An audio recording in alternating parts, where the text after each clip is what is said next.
वृंदावनेश्वरी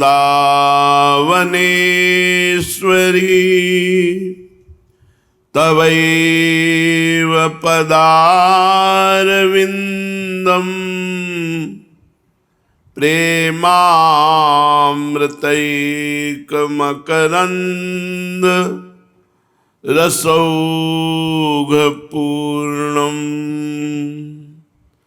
हृद्यर्पितं मधुपतेः स्मरतापमुग्रं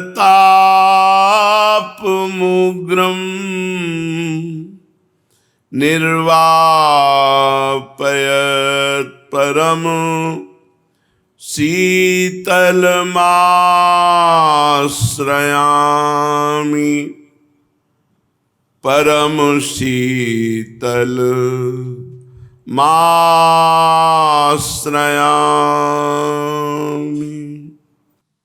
प्रसंग चल रहा है कि एक साधक भगवत प्राप्ति का लक्ष्य करता है और विषयों में भटक जाता है। वो योग भ्रष्ट ऊपर के लोकों में स्वर्ग आदि भोग कर श्रीमान कुलवान ऐसे विभूति संपन्न घरों में जन्म होता है और पूर्व में उसकी साधना उसको आकर्षित करती है। फिर वो साधन में लग जाता है। अगर फिर चूक हो गई तो अगले जन्म में वो भगवत प्राप्त हो जाता है। दूसरा साधक ईमानदारी से भगवत मार्ग में चला, पर समय कम उसके जीवन का था, मृत्यु हो गई, भगवत प्राप्त नहीं हो पाया, तो वो किसी अन्य लोकों में न जाकर सीधे योगियों के कुल में जन्म होता है, भगवत भक्तों के कुल में जन्म होता है। और वहाँ वैसे ही भजन सामग्री उसकी जो पूर्व जन्म की थी वो स्फुरित हो जाती है और वो एक ही जन्म में भगवान को प्राप्त कर लेता है। एक जन्म अगला जन्म जो योगियों के कुल में जन्म हुआ, इसी कुल में उसको भगवत प्राप्ति हो जाती है। इन दोनों से हटकर के है एक भगवत शरणागत जो भगवान के आश्रित है, भजन किया, लेकिन अंत समय भगवान का स्मरण नहीं आया, मूर्छा, अधिक कष्ट या कोई भी विघ्न, तो वो योग भ्रष्ट नहीं होगा, उसे इसी जन्म में भगवत प्राप्ति होगी। भगवान उसका स्मरण करेंगे क्योंकि वो भगवान के आश्रित था। वो अपने प्रयत्न, अपनी साधना, अपने उद्योग के आश्रित नहीं था, वो सिर्फ भगवान के आश्रित था। इसलिए उसे भगवद आश्रय होने के कारण अंत समय में भगवान उसका स्मरण करेंगे। भगवान की स्मरण करते ही उसके हृदय में भगवत स्मृति जागृत होती और बस वो भगवान को प्राप्त हो जाता है। इसकी किसी भी तरह से अन्य गति नहीं होती, वो अनन्य गति भगवान को ही प्राप्त होता है। अगर वो विषय भी रहा है तो जन अवगुण प्रभु मान न काऊ, दीन बंधु अति मृदुल स्वभाव, करुणा में स्वभाव होने के कारण प्रभु उसके अपराधों को गिनते ही नहीं, क्योंकि वो भगवत आश्रय रहा है। ये तो हुई गति की बात। अब साधन किस कोटि का होना चाहिए, तो भगवान कह रहे हैं मय्यासक्त मना पार्थ योगम युञ्जन मदाश्रयः असंशयं समग्रं मां यथा ज्ञास्यसि तच्छृणु। हे अर्जुन, मुझे समग्र रूप से जानने के लिए, पाने के लिए जो अत्यंत आवश्यक बात है वो मय्यासक्त मना, मेरे में आसक्ति करने वाला साधक मेरे को समग्र रूप से जान जाता है। मेरे में ही जिसका मन आसक्त हो गया है, कहीं स्नेह नहीं है, और ये भजन डट के करो, अपने आप हो जाएगा। आपसे सही कहते हैं, न जीने की इच्छा है, न मरने की इच्छा है, कुछ नहीं। बस जो चल रहा है वो चलता रहे, बस इसके अलावा दूसरा उसमें विक्षेप सहन नहीं है। और ये केवल भजन से होता है। ये पढ़ लिख के विद्वान बन के उपदेश देकर, उपदेश सुनकर, ये केवल भजन से होता है। मय्यासक्त मनाह, मेरे आसक्त मन वाला, ये केवल भजन से होता है। बार बार बार बार भजन, चिपक जाए भगवान के नाम में, भगवान के मंत्र में। मतलब कैसे तुम्हें बताएं, शब्द नहीं है, बिल्कुल सब रुचि केवल भगवान के नाम में रुचि। डर लगता है कि ये रुक न जाए, ये बंद न हो जाए, इसको विक्षेप न पहुंचे। इसके लिए क्या क्या किया जा सकता है, जो करना पड़े सो सब करो, अब ये बंद नहीं होना चाहिए। जीवन के आखिरी दिनों में ये जैसे चल रहा है बस चुपचाप चलने दे। मय्यासक्त मना, भगवान के मन वाला, भगवान में जिसका मन चिपक गया है, सब जगह से स्नेह रहित हो गया है। कहीं किससे स्नेह करे, स्वार्थी संसार किससे स्नेह करे। पाए जान जगत में सब जन, कपटी कुटिल कलयुगी टंच, मेरी सो भैया कृष्ण गुण संचु, यही परलोक सकल सुख पावत। उसे भगवान की याद करनी नहीं पड़ती, प्रत्युत स्वाभाविक याद आती है। और उसके भजन में गाढ़ वृत्ति तब होती है जब इधर वो याद करता है, उधर भगवान याद करते हैं। यथा माम प्रपद्यन्ते तास तथैव भजाम्यहम्, वो भज रहा है और प्रभु उसका भजन कर रहे हैं, और दोनों प्रेम में मगन हो रहे हैं। गाढ़ स्थिति, उसको कभी विस्मृति ही नहीं होती। तो ऐसे मेरे मन वाला बन। जब तक विनाशी शरीर और विनाशी भोगों में खिंचाव है, तब तक बड़ी परेशानी होती भजन में। हम करना चाहते हैं भजन और मन हमारा खिंचता है भोगों में, शरीर संसार में, व्यर्थ की बातों में, तो निराश होने की जरूरत नहीं है। जिस साधक की ऐसी स्थिति है कि वो भजन तो करना चाहता है, भजन के लिए जीवन अर्पित किए है, भजन में बैठता भी है, पर भजन में मन नहीं लगता, मय्यासक्त मना वो नहीं है, उसका मन भोगों की तरफ खींचता है। क्या कह रहे हैं? पहली बात, साधक की नीयत सच्ची होनी चाहिए कि मैं भजन करने के लिए ही बैठा हूं। जो भगवान के नाम का जप करने के लिए नियत उसकी सही है, मैं भजन करना चाहता हूं, अंदर से चाहता है भजन करना चाहता हूं, पर ये दुष्ट मन बार बार विषयों में, व्यक्तियों में, स्थानों में ये भटकता है। उसको अच्छा नहीं लगता, पर वो मन को वश में तो कर नहीं पा रहा, इसलिए मन जा रहा है पर उसे अच्छा नहीं लगता। ये है सच्ची नियत का साधक। वो भजन करने बैठा, उसका मन भोगों में जा रहा है, उसको अच्छा नहीं लग रहा, जलन हो रही, ये क्यों जा रहा है? बार बार वो प्रयास करके अपने मंत्र को, अपने नाम को चला रहा है। उसने जो ही भजन के लिए बैठा, तो भगवान ने भजन करने के पहले से ही उसको अपना मान लिया भजनानंदी। यहां वर्णन करते हैं कि जैसे कोई धनी आदमी किसी को नौकरी के लिए लावे, लेबरी के लिए, और कह दे यहां तुम बैठो, हम काम बताएंगे, और पूरा दिन हो गया उसको कोई काम नहीं बताया, तो शाम के 5 बजे जब वो चलेगा, मालिक से कहेगा हमारे 500 रुपये दीजिए। कहेगा किस बात के? बोले बैठने के। आप हमें लिवा के लाए, आपने कोई काम नहीं बताया, अब हमारी तो दिहाड़ी आपको देनी पड़ेगी। तो ईमानदारी से उसको 500 रुपये लेबर को देने पड़ेंगे, क्योंकि वो तो आप बुला के लाए और कहा यहां बैठ जाओ, वो बैठा है। अब आपने कोई काम नहीं बताया तो कोई काम नहीं किया, पैसे आपको देने पड़ेंगे, पेमेंट आपको देना पड़ेगा। ऐसे ही तुम सारे दिन प्रभु को अपना दिए हो, सुबह से लेके शाम तक वाणी पाठ, नाम कीर्तन, भजन, इसके बाद आपका मन नहीं लगता, तो जो मन लगने का फल है वो आपको प्राप्त होगा।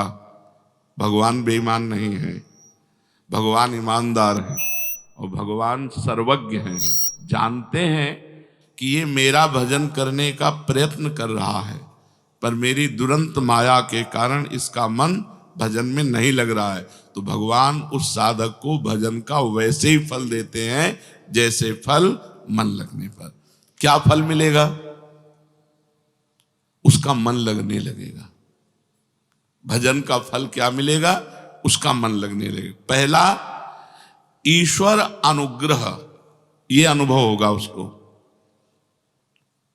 मेरे ऊपर भगवान की बड़ी कृपा है, मेरे ऊपर भगवान की बड़ी कृपा है, श्री जी की बड़ी कृपा है।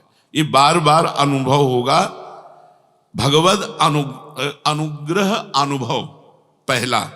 और दूसरा फल क्या होगा? भगवान की सत्ता में अपने को लीन देखना। ये फल मिलेगा। जो ईमानदारी से भजन करने में बैठता है पर मन नहीं लगता, तो मन ना लगने पर भी उसे कुछ दिनों बाद ये अनुभव होने लगेगा कि श्री जी की हमारे ऊपर बड़ी कृपा है, और फिर श्री जी की मधुर महामंगलमय रूप में वो लीन होने लगेगा, अपने आप मन उसमें लगने लगेगा। इसमें भगवत जो दर्शन है, इन इंद्रियों की ताकत नहीं है कि भगवान के दर्शन करने, जो अभी इंद्रियां हैं, नाम जप के द्वारा, मंत्र जप के द्वारा इनका मार्जन होता है, इनमें चिदानंद ताकत आती है इन इंद्रियों में। स्थूल इंद्रियों से भगवत रूप दर्शन नहीं किया जा सकता। जब भजन किया जाता है, डट के भजन, तो इन्हीं इंद्रियों में चिदानंद सामर्थ्य आती है। और इन्हीं नयनन सब सुख देखे, अपनो जन्म सुफल कर लेखे, उसे अनुभूति होने लगती है। अपने हृदय में भगवान युगल सरकार की, या जो जिस भावना में है, उसको उसी भगवत रूप का अनुभव होने लगता है जब भजन करता है। और यह अनुभव होने लगता है कि प्रभु की हमारे ऊपर बड़ी कृपा है। धीरे धीरे मन प्रभु में लगने लगा, तो अब झांकी आने लगी। वो जिस उपाय से प्रभु के नजदीक पहुंच रहा है, उस उपाय को प्राणपन से पकड़ लेता है।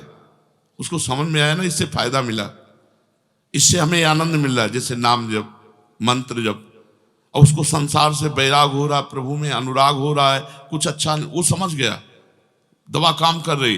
अब वो इतनी आसक्ति कर लेता है नाम में कि जैसे कहीं हमने देखा कि गुरु जी को बात करने का, तो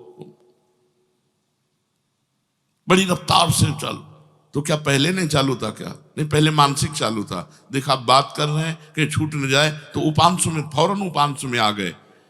सिद्ध महापुरुष भी तद विस्मरणेन परम व्याकुलते थी। प्रभु का विस्मरण होने की भावना मात्र में इतनी व्याकुलता पैदा होती है, आप समझ नहीं सकते। एक अंदर विशेष प्रकार का कष्ट होता है, क्यों छूट गया, ये क्यों रुक गया, मैं क्यों इतने मिनट खाली रहा। मंत्र चल रहा है लेकिन ठीक अनुभव नहीं हो रहा, तो भी उससे संतोष नहीं हो रहा। वही आंखों में दिखना चाहिए, कानों में सुनना चाहिए, वही हृदय में चलना चाहिए। ये आसक्ति, ये फल मिलेगा बैठने मात्र का। मन नहीं लगता, आप बैठते रहिए, एक दिन आपको ये फल मिलेगा कि हमारे ऊपर प्रभु की बड़ी कृपा है, और आप मंत्र में, नाम में तल्लीन होने लगेंगे। जिस सामर्थ्य से उसकी स्थिति ये पहुंची है, उसमें उसकी आसक्ति हो जाती है। राधा नाम में, निज मंत्र में, राधा वल्लभ श्री हरिवंश नाम में जिसकी उस वृत्ति चली और उस वृत्ति से उसको ये लाभ मिला, उसमें उसकी आसक्ति हो जाती है। अब जो मन का विजय पाना बहुत कठिन कहा गया है, अब उसकी एकाग्रता बन गई, क्योंकि मन चाहने लगा कि रुके ना। समझो, जैसे जैसे भजन आपका बढ़ेगा तो मन चाहने लगेगा कि भजन न रुके। जब मन चाहने लगेगा भजन न रुके, तो अब मन को रोकना नहीं पड़ेगा, अब मन स्वयं भजन पकड़ेगा। वैसे कुछ दिन भजन तुम पकड़ो, फिर तुम्हें भजन पकड़ लेगा। वृंदावन की विशेष महिमा है, यहाँ फिरे स्वार्थ आपने, भजन गए फिरे बाह। पर कुछ दिन डट के भजन करना पड़ेगा। सच्चा वैराग्य और दीर्घ काल तक, दीर्घ काल माने बहुत लंबे समय तक भजन का अभ्यास, इससे ये सिद्धि प्राप्त होती है।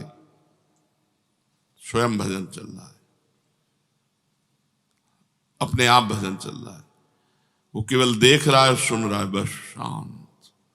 जैसे जैसे शोरगुल आवाज होती है, वैसे वैसे मंत्र की ध्वनि और जोर से होती है। उसके मंत्र ध्वनि में अंतर नहीं पड़, अगर अंतर पड़ने लगेगा तो टिकेगा नहीं, वो तुरंत हटेगा, क्योंकि उसकी जो बात बनी है वो उस अंदर के चिंतन से बनी है। अब वो अंदर का चिंतन नहीं छोड़ सकता, उसके लिए बहुत बड़ी बात है। अंदर का चिंतन छोड़ना मानो प्राण निकल जाए, ऐसा कष्ट होना होगा, इसलिए उसे वो पकड़ लेता है। सच्चा वैराग्य, तरह तरह के विषय भोग उसके सामने उपस्थित किए जाएं तो भी उसकी अंतर्वृत्ति बाहर भोगने के लिए नहीं आती। इतना अंतर में नाम जप में, मंत्र जप में मन लग गया कि बाहर भोगने के लिए नहीं आती। उसकी तनिक भी भोग में मन की प्रवृत्ति ही नहीं रह गई। भजन में जब एक एक शब्द पीछे, जब साधन करते करते उसको झलक आई, इंद्रियों में चिदानंद पावर आया और झलक आई, तो इतना आसक्त होने लगा कि इसी भजन से ये बात बनी, ये आनंद मिला, उसकी भजन में आसक्ति हो गई। अब उसकी आंतरिक इतनी आसक्ति है कि बाहर उत्तम से उत्तम भोग उपस्थित होने पर भी भोगने की रुचि नहीं है। वो अंतर्वृत्ति में युक्त होते हुए खाता पीता सोता जागता चलता फिरता, कहीं भी आसक्ति नहीं है, मन की तनिक भी प्रवृत्ति नहीं। ये बड़े बड़े तपस्वियों के लिए भी दुर्लभ है। इसलिए भगवान ने कल चर्चा सुनी थी कि तपस्वियों से भी अधिक, ज्ञानियों से भी अधिक, कर्मयोगियों से भी अधिक मेरा वो परम भक्त है जो निरंतर मेरा भजन करता है, श्रद्धा पूर्वक मेरा भजन करता है। ये गति बड़े बड़े तपस्वियों के लिए भी दुर्लभ है। ऐसी स्थिति तक पहुंचने के लिए विषयों में दोष दृष्टि करनी चाहिए। सब संसार भोग रहा है, अगर इसमें सुख होता तो ये तृप्त हो जाते, नहीं। हे भगवान, मेरे हृदय में विषय स्फुरना ना हो। हे भगवान, कभी मैं विषयी पुरुष का संग न करूं। हे भगवान, कभी कोई विषय सेवन की मेरे हृदय में रुचि न हो। ऐसी प्रार्थना करनी चाहिए भगवान से, श्री जी से प्रार्थना करनी चाहिए कि श्री जी ऐसी कृपा करो कि भोगों की तरफ आकर्षण न हो, भोग उपस्थित होने पर भोगने की इच्छा न हो। लाडली, अब ये जन्म आपको दिया, आप हमें सामर्थ्य दो कि मैं किसी भी तरह से इन निकृष्ट भोगों की तरफ आकर्षित ना हूं। और चित्त को बार बार नाम में, मंत्र में लगाना, चाहे कोई भी हो, कोई भी का मतलब स्त्री पुरुष, पढ़ा लिखा मूर्ख, कोई भी जो बार बार अपना चित्त नाम में लगाता है, तो उसके सामने जो नाम का आधार होता है, जैसे राधा, तो राधा नाम का आधार है राधा रूप, वो उसके सामने आएगा। राधा रूप सामने आते ही क्या दशा होगी साधक की, जहां वो रूप है कि अखिल लोक ब्रह्मांड नायक परात्परीश भगवान श्री कृष्ण जिस रूप को देखकर मोहित हो जाते हैं, और ऐसे मोहित होते हैं कि एक पल भर के लिए भी पलक झपना उनको असह्य होता है। ये अली प्रिया बदन अम्बुज रस अटके अनत न जात, कहा कहो इन नैनन की बात, जब जब रुकत पलक संपुट लट, अति आतुर अकुलात, लंपट लव निमेष अंतर ते, अलप कलप सत सात, कहा कहो इन नैनन की बात। जहां लालजू को एक पलक झपकने की भी वियोग को अलप कलप सत सात, सैकड़ों कल्पों के वियोग का दुख अनुभव होता है, वो रूप जब उपासक के सामने आएगा तो उसका मन कहीं जाएगा, उसकी इंद्रियां कहीं जाएंगी, उसे कोई भोग अच्छा लगेगा? तो उपासक को चाहिए कि चित्त शांत रहे, बार बार नाम में लगाकर किसी भी परिस्थिति में अशांत न हो। संतुष्टा एन केनवा, कैसी भी परिस्थिति हो संतोष धारण करो, नाम तुम्हारा न छूट जाए। अगर संतोष नहीं धारण करते तो उधर मन खिंचाव करेगा अनुकूल या प्रतिकूल परिस्थिति में, और नाम छूट जाएगा। अनुकूलता में राग नहीं, प्रतिकूलता में द्वेष नहीं।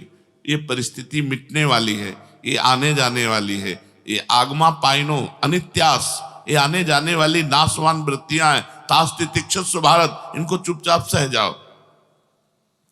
हर समय भगवान नाम जप की नितांत आवश्यकता है। नाम जप के समय यदि मन इधर उधर परोक्ष विषयों में चला जाता है तो आप चिंता मत करो, ये नाम जप ही आपको पहली बात तो फल मिलेगा। आपको बताया जैसे उस लेबर को 500 रुपया मिलेगा, ऐसे आपको फल मिलेगा। फल क्या मिलेगा? मन लगने लगेगा, भगवत कृपा का अनुभव होगा, तल्लीनता आने लगेगी। इसलिए साधक को बिल्कुल घबराना नहीं, मन लगे ना लगे हमको भजन करना है, उसका फल हमको मिलेगा, पक्का मिलेगा। मंगल दिश दशहु, दसों दिशाओं में मंगल होता है भजन करने वाले का। वो भाव कुभाव अनख आलसहु, नाम जपत मंगल दिश दशहु। बहुत सुंदर बात। अब जब अभ्यास की पुष्टि हुई तो हठ पूर्वक मन को हटाया नहीं जा सकता। जैसे भोगों से हटा के भजन में नहीं लगाया जा सकता, बड़ा कठिन है, ऐसे ही भजन में जब मन लग गया तो हठ पूर्वक साधक व्यवहार के कार्यों को करना चाहता है। व्यवहार के कार्य होते भी हैं लेकिन मन वो नाम में चिपका रहता है। असहाय निर्विण अवस्था जागृत होती है। खिन्न, कुछ अच्छा नहीं, कोई अपना नहीं, ये बिल्कुल दिव्य भागवती की स्थिति। असहाय और निर्विण अवस्था जागृत होती है भजन से। कोई मेरा नहीं और बिल्कुल कोई मेरा नहीं, और खिन्न, कहीं मन नहीं लग रहा। एक रास्ता बचा है, नाम और मंत्र, भगवान, उसी में। जब उसका गाढ़ चिंतन, तो इतना आकर्षण बढ़ता है कि प्रभु को घसीट के आना पड़ता है। इतना आकर्षण बढ़ा, अनुराग बढ़ा कि साधक के सामने उसका इष्ट घसीट करके आ गया। मंत्र जप, नाम जप का प्रभाव देखो। अपने प्रीतम की मधुर झांकी करते ही जन्म जन्म की कलुषता नष्ट हो गई, हृदय द्रवित हो गया। अब बस आह भर के रोना, सिसकना, पुकारना, तड़पना, बस यही बकाया रह जाता है। एकांत में बैठे कभी चिल्ला के रो पड़ा। धीरे धीरे इष्ट देव का इतना अनुग्रह हुआ कि वो जिधर देखता है उधर वही दिखाई देते हैं। पहले तो हृदय में साक्षात्कार हुआ, फिर अब जिधर देखता है उधर, जिधर वस्तु नहीं, वस्तु की जगह वही दिखाई देता है। जिससे गोपीजन कहती, जित देखूं तित श्याममयी है। मैं जिधर देखती हूं उधर मेरे श्याम सुंदर ही दिखाई देते हैं। यहां तक पहुंचने के लिए साधक को साधना की सीढ़ियों से चढ़ना होता है, उसे अपने चिंतन को बचाना होता है। अतः साधक खास बात चिंतन की रखे। आप सेवा कर रहे हैं, चिंतन क्या हो रहा है आपका? श्री जी की एक एक अंग की एक एक सेवा का चिंतन हो रहा तो सेवा ठीक हो रही। अगर सेवा के सिवा कुछ अन्य चिंतन हो रहा, सेवा हो रही, तो रुको, पहले नाम चलाओ, मंत्र चलाओ, पद चलाओ, श्री जी की सेवा का चिंतन करो। श्री जी की नथ ऐसी, श्री जी की बेशर को ऐसे पहनाना, श्री जी की पत्रावली ऐसे करनी, श्री जी का ऐसा पहले पूरा दिमाग में लाओ, पूरा चिंतन करते हुए फिर श्री जी की खास बात साधक को इस स्थिति तक पहुंचने के लिए सर्वत्र भगवत दर्शन के लिए चिंतन समा। इसीलिए गीता जी में भगवान ने चिंतन पर जोर दिया। अनन्य चिंतयन्तो माम अनन्य चेता सततम। जगह जगह भगवान ने चिंतन की बात कही है। चिंतन अधिक गाढ़ हो जाने पर फिर साधक की स्थिति बन जाती है। स्थिति का मतलब होता है दुनिया की सब विपत्ति एक साथ टूट पड़े तो भी उसमें कोई फर्क नहीं पड़ेगा, स्थिति बन जाती है। तो पहला, यदि हम भजन में बैठे हैं, हमारा मन भजन में नहीं लग रहा है, तो हमें परेशान नहीं होना। हमारे भजन की बाद में जो पेमेंट है वो मिलेगी। मालिक ईमानदार है और सर्वज्ञ है, वो जान रहा है कि ये मेरे भजन के लिए बैठा है। भरोसा दृढ़ रखो, भगवान की कृपा तुम्हारे ऊपर है। हरिवंश कृपा, हरिवंश कहें, हरिवंश कहें, हरिवंश लहें। अगर कृपा न होती तो तुम राधा नहीं बोल सकते, तुम कृष्ण नहीं बोल सकते, तुम हरि नहीं बोल सकते। अगर कृपा है तो आप भजन के मार्ग में आए हो, भजन मार्ग में चल रहे हो। खूब हर समय अनुभव करो हम पर कृपा है। ये जितना अनुभव करोगे हम पर कृपा है, उतना ही आपका मन प्रभु में लगने लगे। हम पर प्रभु की बहुत कृपा है, बहुत कृपा है। धाम वास हो रहा है, भगवत चिंतन हो रहा है, भगवान। हाँ, कल एक ने कहा, दंडवत करके कहा कि अगर गलती हो जाए तो प्रसन्न रहना चाहिए साधक को। हम कहा नहीं बोले, भगवान की तो गलत गलत गलत मार्ग है। गुण तुम्हार समुझे निज दोषा, जेहि सब भांति तुम्हार भरोसा। गुण है तो मेरे गुरुदेव का है, मेरे श्री जी का है। अगर दोष है तो मेरा है। गलती हुई मेरे से, मुझे पश्चाताप करना चाहिए, मुझे जलना चाहिए, मुझे इष्ट गुरुदेव के सम्मुख प्रार्थना करनी चाहिए। प्रभु आपके भजन मार्ग में चलते हुए आप तो सर्वज्ञ हैं, देखो हमारे द्वारा ये गलती हो रही, नाथ असही है, कब तक ये गंदगी बनी रहेगी। आपका कहलाकर कहाँ प्रभु माथा रगड़ रहा हूं, कहाँ नीच विषयों की तरफ जा रहा हूं। नाथ आप कृपा करो। गुण तुम्हार समुझे निज दोषा। हर परिस्थिति में, प्रतिकूल अनुकूल, मान अपमान, लाभ हानि में, इन द्वंद्वों में प्रसन्न रहना चाहिए, ना कि अपनी गलती करके प्रसन्न रहना चाहिए। अगर हम गलती को प्रसन्नता में ले जाते हैं तो फिर वो गलती कभी छूटेगी ही नहीं, क्योंकि हम गलती में राजी हो गए। हमें गलती में राजी नहीं होना। भजन मार्ग में चलते हुए हमको ये सावधानी रखनी है कि यदि हमसे कोई गलती होती है तो हमको जलना चाहिए, हमारे अंदर जलन होनी चाहिए, हमारे अंदर दुख होना चाहिए, प्रभु से विनय होनी चाहिए, हाय हाय मच जाना चाहिए, असहनीय हो जाना चाहिए वो गलती, तो वो गलती दोबारा फिर हमसे नहीं होगी। अब दूसरी बात बता रहे हैं मैयासक्त मना के लिए। जब हम भगवान के लिए भजन करने के लिए बैठे तो ये विचार करें कि भगवान सब जगह हैं तो यहां भी है, जहां मैं भजन कर रहा हूं यहां भगवान है, सब जगह है तो यहां भी है। क्योंकि अगर यहां नहीं है तो ये शास्त्र सिद्धांत गलत हो जाता है कि हरि सर्वत्र है, कण कण में है। वासुदेवा सर्वमिति, सब जगह भगवान वासुदेव है। सर्वम खलविदम ब्रह्म, सब जगह ब्रह्म है। ईशावास्यमिदम सर्वम यत् किंचे जगत्याम जगत, कोई कण नहीं जहां ईश्वर न हो, ऐसा उपनिषद कहते हैं। तो जहां मैं बैठा हूं भजन कर रहा हूं, मेरे भगवान यही हैं, सर्वत्र हैं, तो यहां भी हैं। जब भजन करने के लिए बैठे तो ये विचार करें, भगवान सब समय में है तो इस समय में भी है, यहां है, इसी समय है। अगर इस समय नहीं तो भगवान सब समय में है, ये कहना नहीं बनता। भगवान सब में है तो मेरे अंदर भी बैठे, सब जगह है, सब समय है और सब में है तो भगवान मेरे हृदय में भी बैठे हैं। भगवान सब में है, अगर मेरे हृदय में नहीं है तो ये बात सिद्ध नहीं होगी।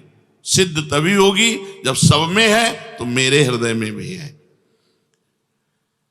भगवान सबके हैं ये कहना तभी सिद्ध होता है जब भगवान मेरे भी हैं। उपासक इस बात को ध्यान दे, जब भजन में बैठे तो भगवान यहां हैं, इसी समय हैं, मेरे हैं, वो मेरे हृदय में है, वो मेरे भजन को देख रहे हैं।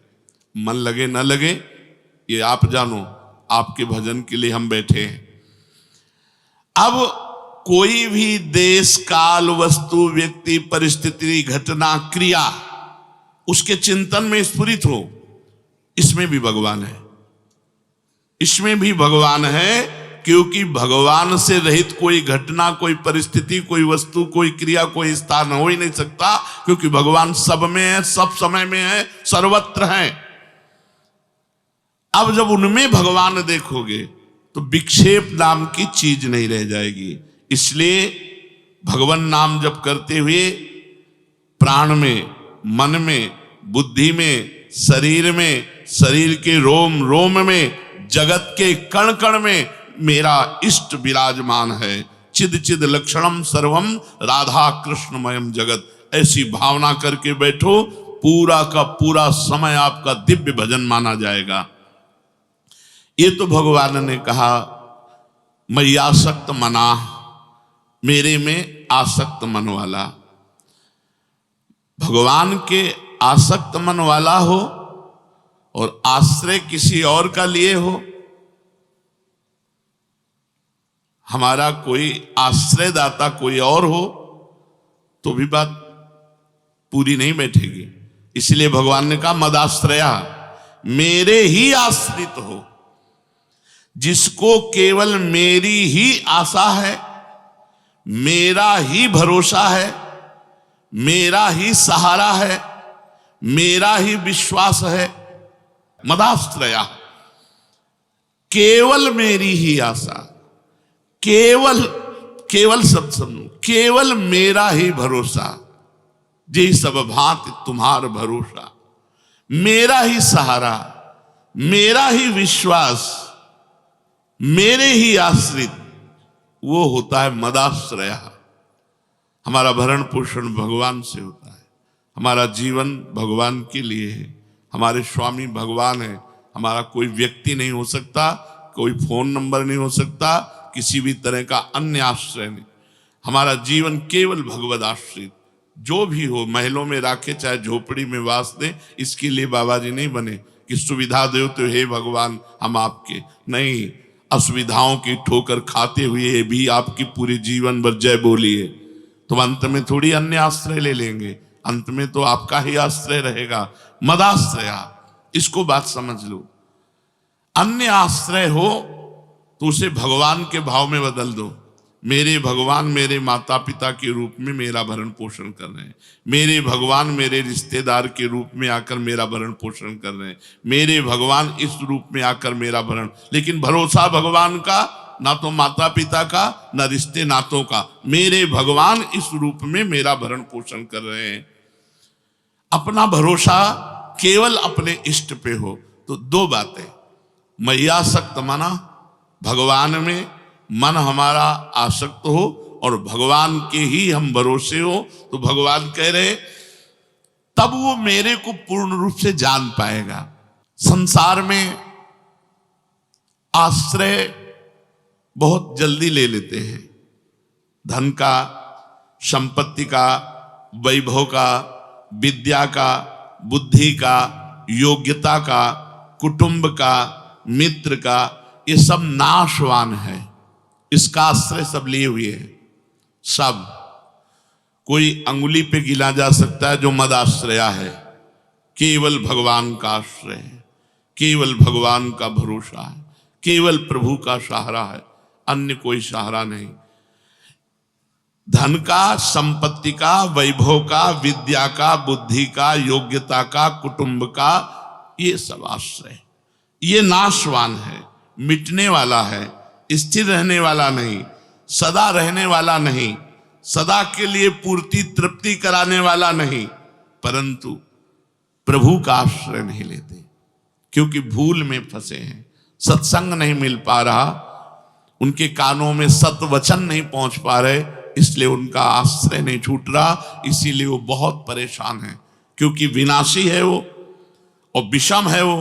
विषम, विनाशी और दुख, तो अशांत चित्त में सुख की कहाँ स्फूर्ति होती है। वो बड़े चिंताग्रस्त रहते हैं, नेगेटिव बातें, नाना प्रकार की, वो बहुत ज्यादा सोचने वाली बातें, और बहुत लोग तो डिप्रेशन में बहुत परेशान, और बहुत जो अभी अपने को सुखी मान रहे हो आगे परिणाम में दुख भोगेंगे कि हम तो बड़े सुखी, हमारे लड़का बढ़िया अच्छे हैं, हमें नौकरी बढ़िया मिली हुई है, बड़ा रुपया पैसा, तुम मरोगे नहीं क्या?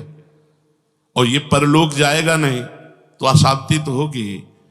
एकमात्र भगवान का आश्रय, किसी अन्य वस्तु, व्यक्ति, स्थान, किसी भी का आश्रय ना हृदय में हो, और गाढ़ चिंतन भगवान का नाम का, भगवान के मंत्र का, तो वो रूप की झांकी, रूप की झांकी के दर्शन का मतलब है वही छप जाना। प्रभु के रूप का दर्शन ऐसे नहीं जैसे कितने लोग आते हैं कहते हैं हमें भगवान के दर्शन हो गए, पता नहीं क्या क्या प्रपंच साथ में बोलते हैं। जो ही एक बार भगवान का साक्षात्कार होता है, जीव की अविद्या नष्ट हो जाती है, दिव्य ज्ञान स्फुरित हो जाता है, और नेत्रों में वही बस जाते, छप जाते हैं। पिय मूरति नैनन बसे, तेहि रस रहे समाए। एक एक शब्द देखो, तेहि रस रहे समाए, पिय मूर्ति नैनन बसे, प्रीतम की मूर्ति नेत्रों में बस गई। तेहि रस रहे समाए, उन्हीं के रूपानंद में, भगवदानंद में मन डूबा हुआ है।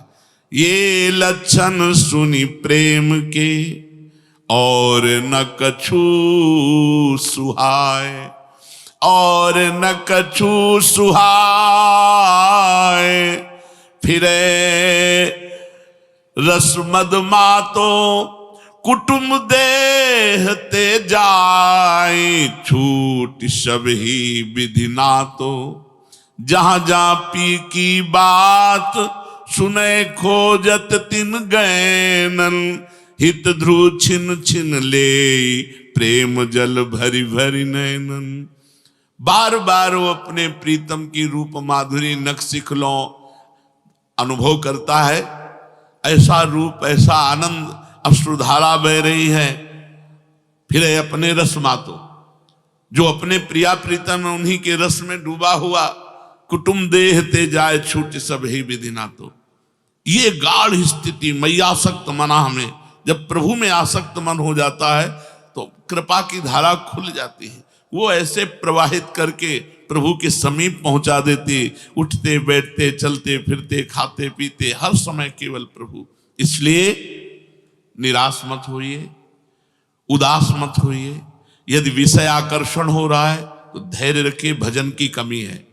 मन चंचल हो रहा है, धैर्य रखिए, इसका फल मिलेगा आपको। चंचल मन सहित भजन करने पर भी भगवान की कृपा आपको वैसे ही प्राप्त होगी जैसे एकाग्र मन से करने वाले, जैसे 5 वो 500 का लेबर लाए, 8 घंटे काम करवाए तो 500 दिए, और एक को काम न करवाए तो 500 देना ही पड़ेगा।